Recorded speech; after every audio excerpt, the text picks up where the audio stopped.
Hi, Social Work 110. This will be our second lecture. Again, I'm going to use some notes. I hope that you guys are all well. Many of you may have heard about this before, Maslow's hierarchy of needs. If you've had a psychology course, you probably have. I just want to refer to them here.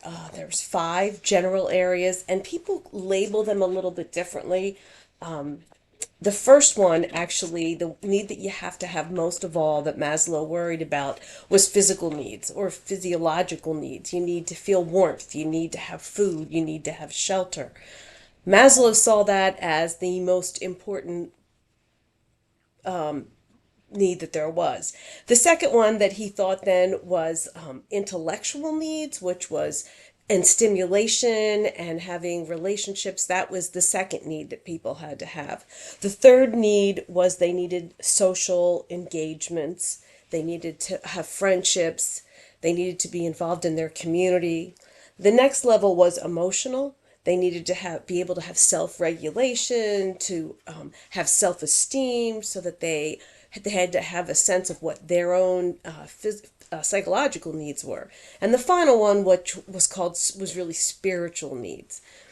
So Maslow's whole point of bringing this up for psychologists or social workers or doctors was that you really can't reach the fifth level spiritual needs or the psychological needs. You can't reach anything unless you have your basic physical needs met.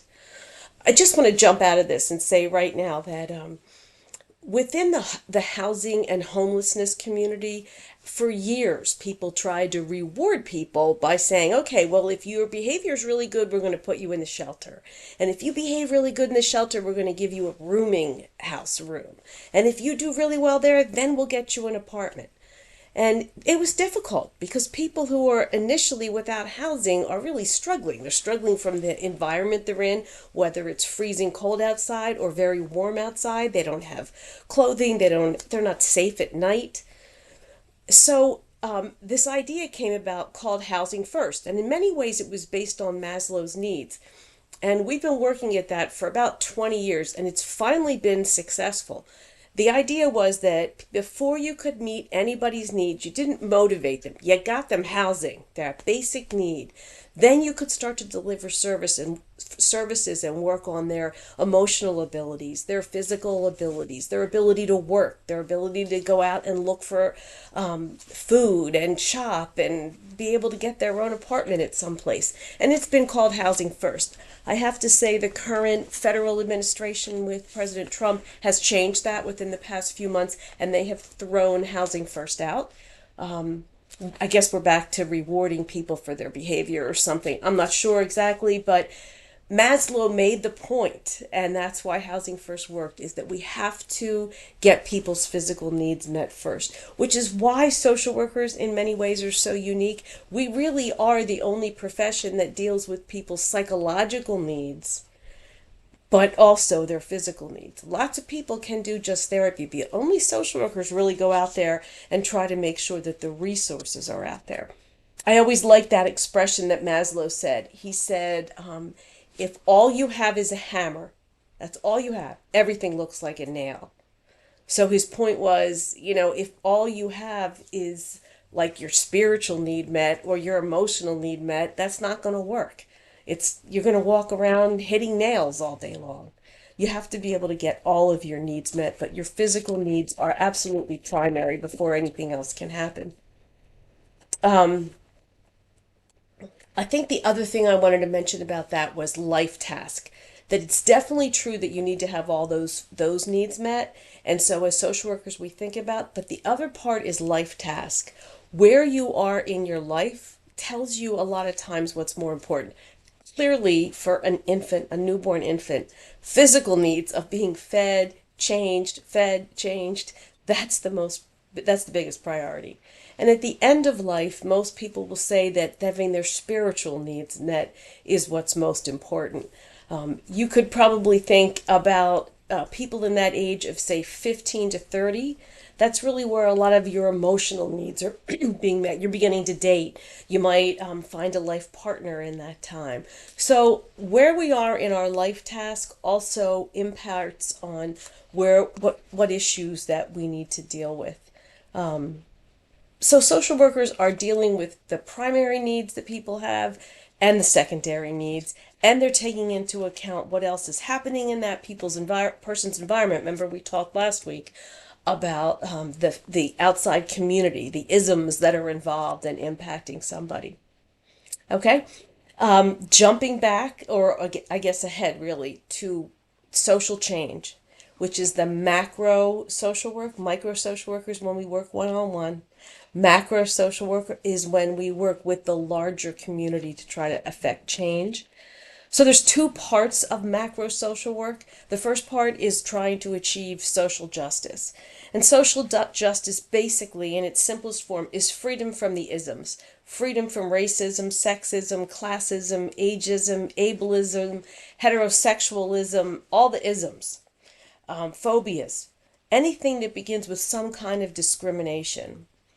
You know, human rights are the rights that we are all born with. We all deserve clean air. We all deserve education. I believe we all deserve health care. Those are the basic rights we should be able to have, but sometimes those isms get in the way, and that's unjust. And that's why social workers work on that to make sure that prejudiced feelings, discrimination are not getting in the way of people's basic human rights being met. I think I mentioned this last week, but people who are involved in that often work in the housing continuum of care. They might work in the Anti-Defamation League, the NAACP, the Peace Center. Social workers also work in the other macro level of social welfare. So what is social welfare? Social welfare is anything really that the government provides for the greater welfare of people. People will easily say to you, "Oh, social welfare, that's just welfare. That's food stamps, or that's giving people money who don't work." That's really not true. Social welfare comes from anything that people did that people paid taxes for. So, you know, people will talk about food stamps and direct cash welfare, but they forget the most important social welfare that's out there, and that's the stuff we all use: roads, bridges, elections, the ability to call the 911 system, police. This is all paid for by tax dollars. So, you know, we all benefit from that social welfare system. But the issue when it comes to macro social work is making sure that that social welfare system is getting out there and meeting all of the needs of people. Some people will be more disenfranchised from all the things that our society provides: healthcare, education, finances. And so they will need to be connected a little bit more, and social workers work with that. And once again, making sure that discrimination is not getting in the way. There's also two models of social work when we work with clients. It's basically the conflict model or the consensus model.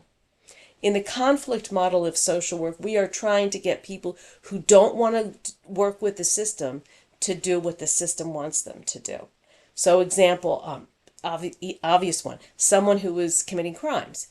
We are going to work with them as a probation officer or a counselor in the jail or a reentry specialist, trying to get them to behave, trying to get them to do the right behaviors, trying to say to them, it works to your advantage to deal with me in a positive way. We're giving them, that's the conflict model.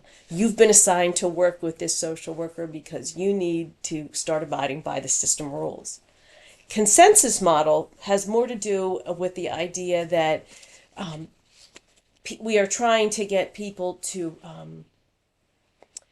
bring service to people because we can make their life better. That's the consensus model. So social workers in many ways work either way. They may be working with the consensus model or with the conflict model. An easier way to think about that is that the consensus model is really working with clients to make sure that the system is meeting their needs. The conflict model is working with conflicts to try to get them to work with the system. I'm hoping that makes some sense for you. So, taking a deep breath here and switching over to empowerment. So, what does that mean to you? Just think about that for a minute. Have you ever felt empowered? When was a time that you really felt, I feel empowered, I feel good? I'm just going to throw out a couple that I hear from people. Sometimes when people graduate from high school or college or something, they feel empowered because that they've been rewarded with the degree that they worked hard on, and now they can go ahead and look for a job. I've heard from people who've gotten divorced or broken or ended a relationship that was violent or negative towards them, and they can feel empowered because now they can move on and they realize they've stepped away from something. Basically, feeling empowered means that you have a sense that you have a psychological control over some of the events of your life, maybe a lot of the events of your life. And the other thing is that you have some influence over all events in life, social events, political events. There's all kinds of ways that that can happen. So let me give you a couple examples. Psychological control has to do with that feeling of self-worth. So you just landed a great account for the company. You just uh, registered to vote, and you've never been able to do anything like that before. You might have a sense of psychological control.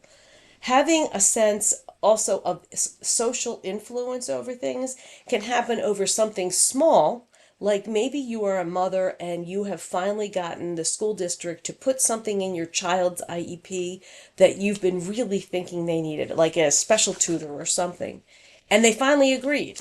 That can leave you with a sense of empowerment. So, social workers try to get people, especially those who are disadvantaged or struggling against society because society has really not meeting their needs, to get them to feel empowered, find their voice so they can ask for what they need.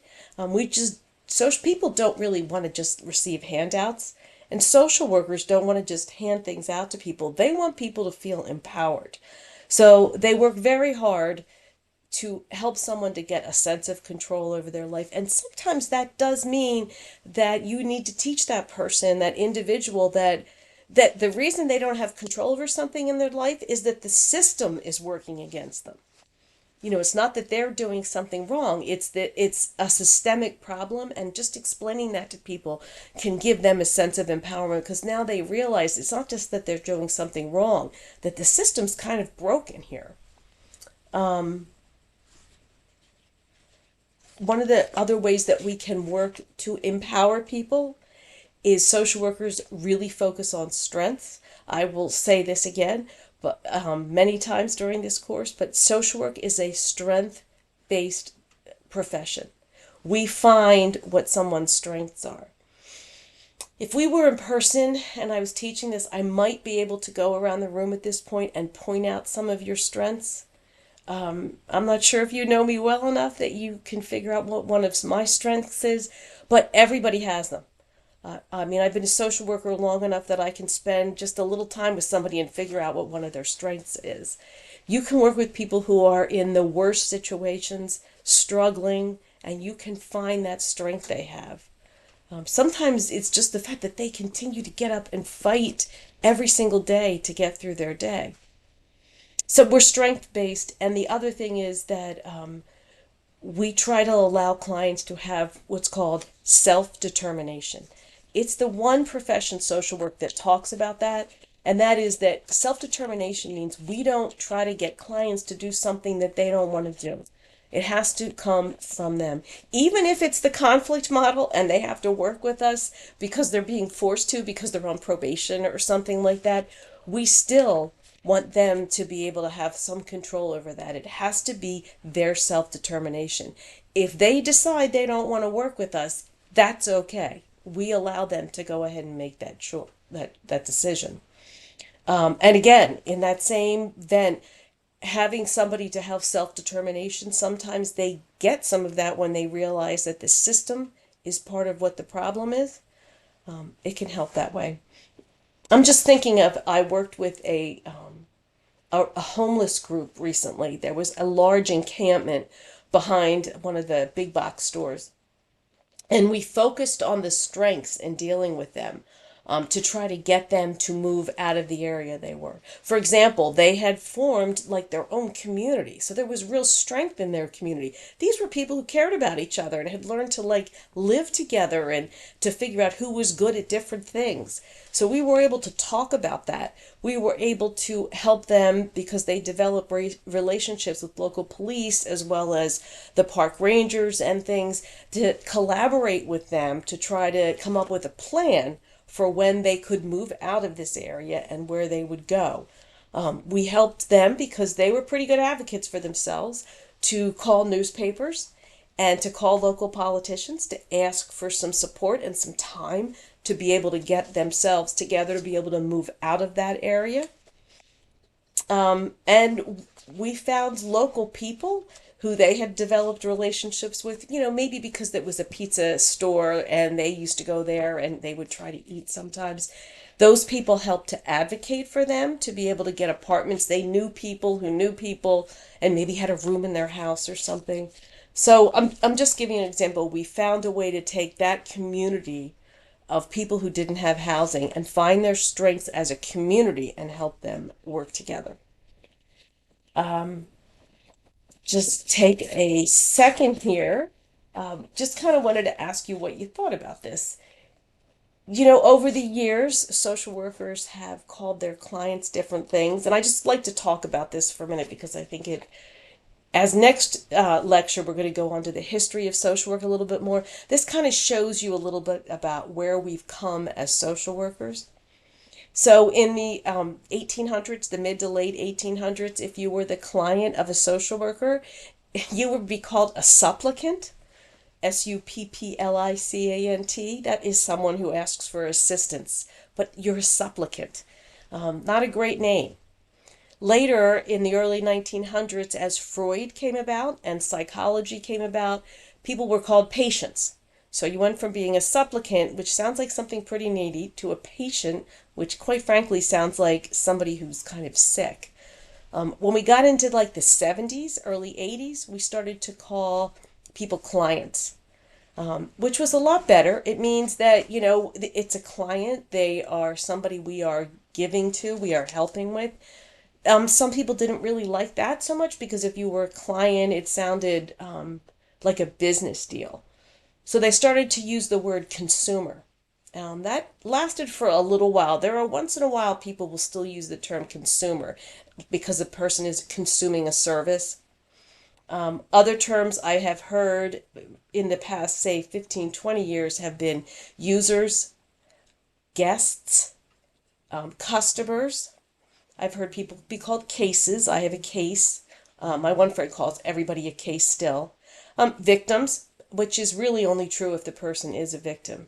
Today, I've noticed more and more we are calling somebody an individual or someone who is experiencing. So it's an individual with depression, an individual without housing, or a person experiencing mental illness, a person experiencing homelessness. Why this is important is empowerment again. When you call someone a supplicant or a patient, they're not terribly empowered. They're weak or sick. When you call them a client, they need you. There's some kind of a basis of need if you're a client.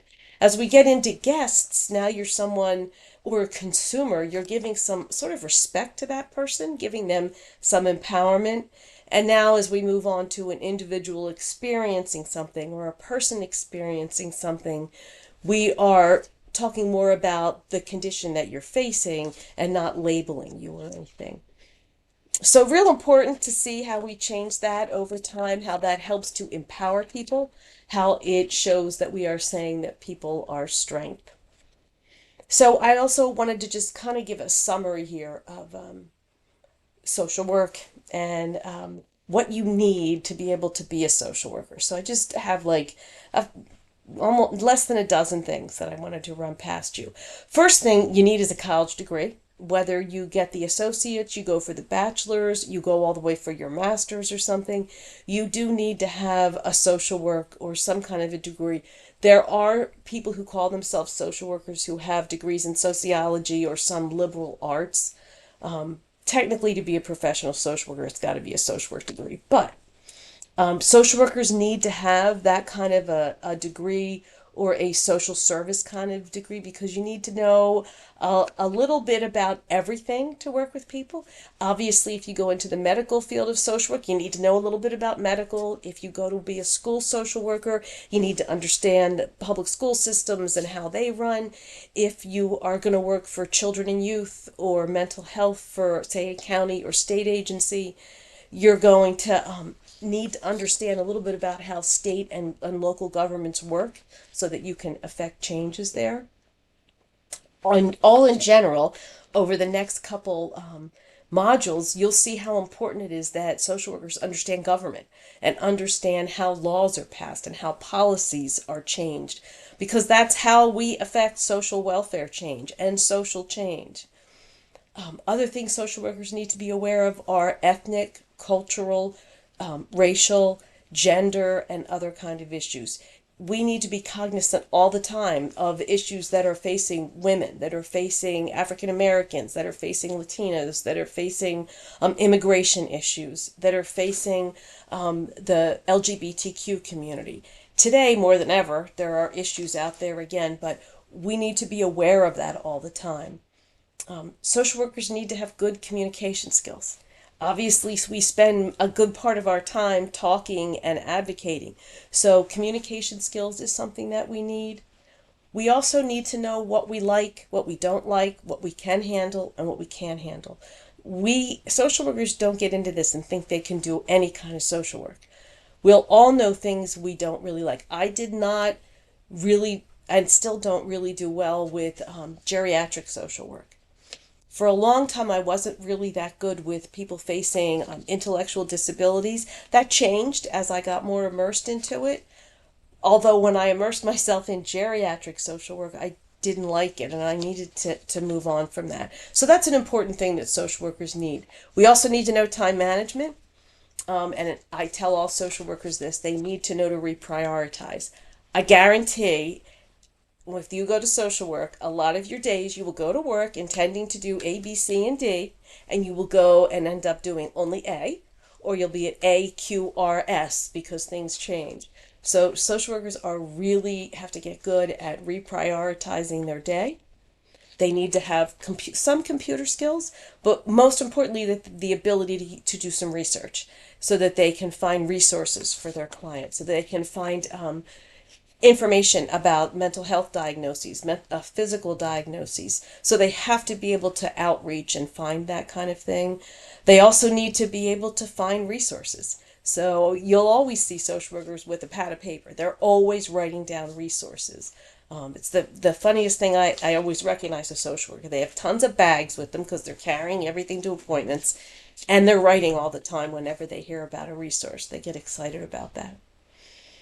And finally, empathy. You have to have empathy for people's cultural experiences, personal experiences, their medical experiences, the events that happen in people's lives. And over this class and Social Work 220, we will deal with empathy over and over again. That's a real important part of the books that you are reading here in Social Work 110. So, okay, we'll close this lecture out here and I will leave some questions for you. Please, once again, if you have questions for me, email them to me. Don't struggle with any questions about anything I've said. Go ahead and email me. Thanks.